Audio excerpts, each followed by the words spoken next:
This is an XYZ coordinate system, where each axis points along an independent direction spanning what we know as three-dimensional space. But what is the fourth dimension? Time? Well, kind of. After all, we as human beings define our reality by the three spatial dimensions that we occupy, along with an additional temporal dimension which we move along in a single direction from birth until death. And it's these four dimensions that we can understand and even visualize. But time is not what we will be investigating here. We will be looking at something much less intuitive and much more complex. Not time, but a fourth spatial dimension. A dimension that we cannot touch, see, or even enter, but at the same time exists all around us. It's a mystery that we can only begin to uncover by first developing a unique perspective on what space actually is. And so we will start our journey on this two-dimensional plane called Flatland.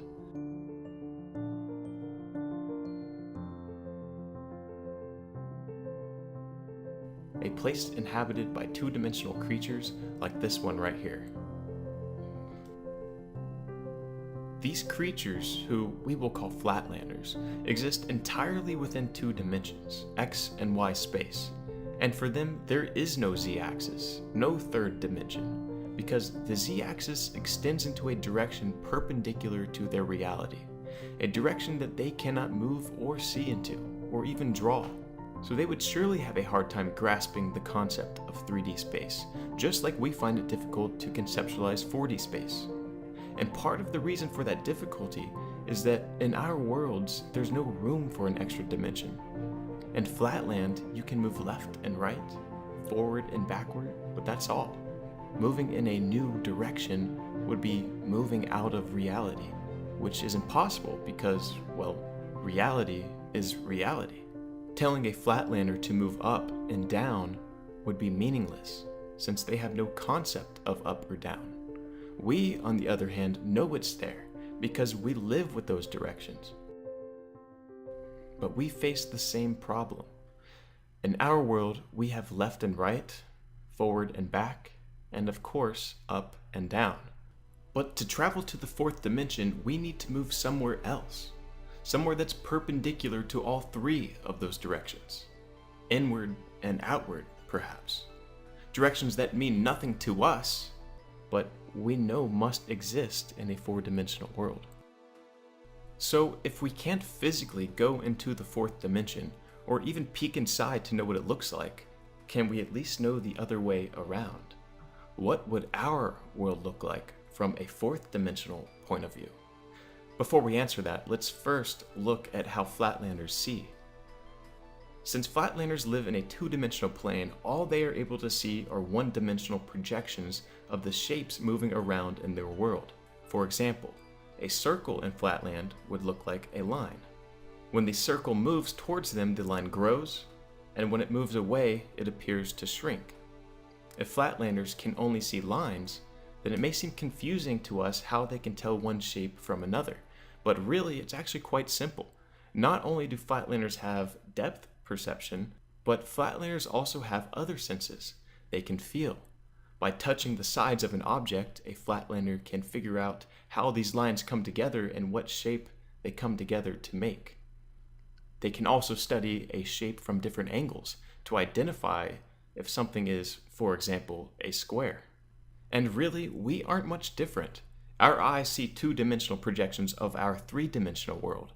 We see shapes, but through our senses we can recognize how these shapes come together and form 3D objects.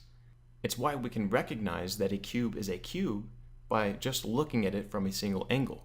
So back to our original question, what would our world look like if we could see it from a fourth dimensional point of view?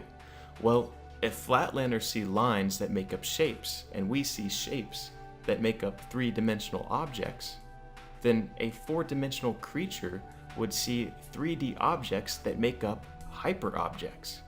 So looking at our world through the fourth dimension, we would see the entirety of our world, just like we can see the entirety of the Flatland plane. In other words, where a Flatlander only sees one side of a square, we see the entire square. And where we see one side of a cube, if we looked at that same cube from the fourth dimension, we would see the whole cube, all 6 sides, all at once. Thinking in a higher dimension is difficult, although it can be done, but how do we study the fourth dimension? If we can't physically see it, how can we possibly understand it? And to answer that, all we need to do is see how Flatlanders learn about our world. In Flatland, a circle looks like this. It can move left and right, and it can move forward and backward. But the circle is restricted to the plane of Flatland. And now imagine if our Flatlander friends were looking at the circle and saw this. To the Flatlanders, it looks as if the circle has shrunk down to a tiny point before disappearing completely, then magically reappearing only to grow back to its original size. This would be like seeing a human vanish before our eyes, then rematerialize moments later. There would be no explanation for how this could happen. Or could there? What if we told these Flatlanders that this was not a circle, but something called a sphere? Something that is not circular, but round. Something that extends into a direction that doesn't even exist in their reality. Besides calling you a liar and denouncing our circle over here as a witch, the Flatlanders still wouldn't understand what you mean. Instead, we can show them projections of our sphere onto Flatland, and associate the directions of up and down to the way the projections change. When objects from our 3D world intersect Flatland, the Flatlanders see a projection, a cross-section of our object.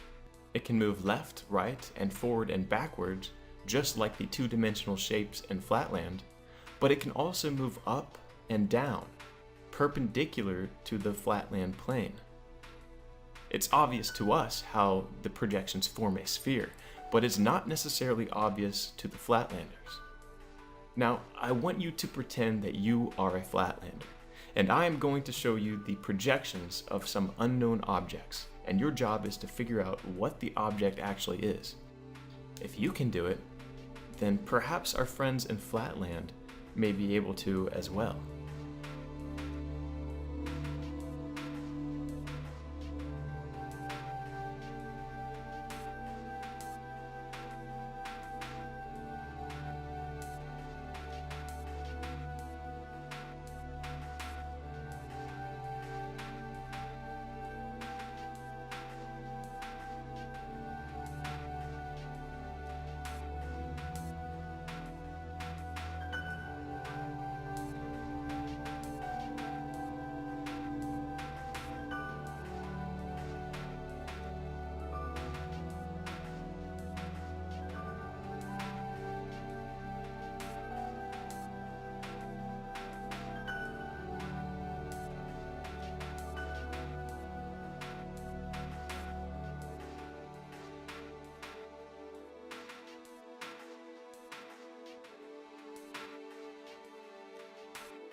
It's interesting how we can picture higher dimensional geometries with so little information.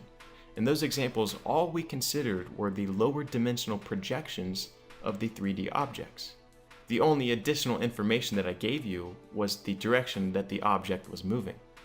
And with that, we were able to build a mental image of the actual object through a compilation of the slices that we saw. So Flatlanders should be able to do the same thing. They can form their own mental compositions of the projections that they see. And by doing so, they too can understand what a three-dimensional object is. But why not just immerse them into our three-dimensional world and let them see for themselves? Literally, pick them up off of Flatland and bring them into our 3D world. Well, again, all they would see is a one-dimensional slice like this. And if we moved him back and forth, they would see the entire 3D object, just not all at once. But the Flatlander has all of the information that he needs to imagine the 3D object for what it is. All he has to do is analyze how the projections changed as he was moving back and forth perpendicular to his reality. He doesn't need to know exactly which direction the third dimension points. What matters is that he knows it exists outside of himself. And so, to put the pieces of the puzzle together, he would have to do it entirely in his mind. Naturally, we would just lay out the slices next to each other, but flatlanders can't do that. They lack the concept of the next to each other direction. Instead, they would need to imagine an arbitrary abstract thought space and extrude their memory of the slices into the space in order to recreate the entire image. We, as three-dimensional beings, find this task rather easy because we have no problem thinking in three spatial dimensions. But when we are pulled into a four-dimensional world, or if a four-dimensional object passed through our world, then we will understand the struggle of the Flatlanders. But instead of 2D slices, we would see 3D slices of a four-dimensional object, and never the entire four-dimensional object at once. So these 3D projections would appear to be changing as it moves perpendicular to our reality, morphing in ways that we could never imagine. In fact, I'm sure we'd feel just like the Flatlanders. We may think we are crazy, or that these objects are magical or divine, but we too can study these projections, remember how they change, and extrude that memory into an abstract perpendicular thought space that we define ourselves. And by using the same strategies as the Flatlanders, we can understand what a four-dimensional object looks like.